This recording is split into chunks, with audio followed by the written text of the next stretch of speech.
ইমান সোনকালে তোমাক ভাগৰি পৰিব নোৱাৰো অংশু। তোমাৰ ভাল হ'ব লাগিব। আমি তোমাক ভাল কৰি তুলিম।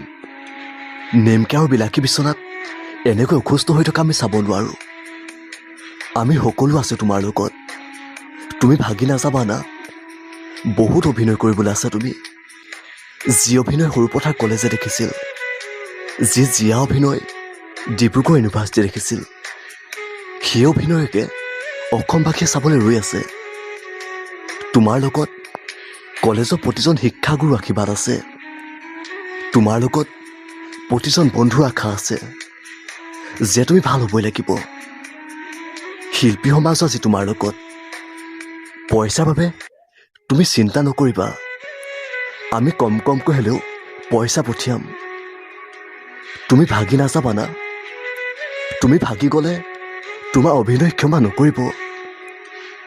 তুমি যে অভিনয় কৰি আমাৰ যে চকুলো উলিওৱা, সেয়ে ভগৱানে ধেমালিতে তোমাকো চকুলো উলিয়াই দিছে অংশু।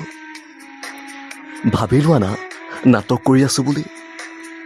প্ৰতিটো দিন সাহসেৰে থাকা, নহ'লে তুমি বৰ কষ্ট পাবা। অংশু, তুমিতো হিৰো হয়। আমাৰ লগৰ দেৱজিতে কি কয় জানা? হিৰোৱে হেনো সদায় লাষ্টতে মাৰে, প্ৰথমে মাৰহে খায়। অংশু ভাল হৈ যোৱা। আমি কমকৈ হ'লেও পইচা পঠিয়াম।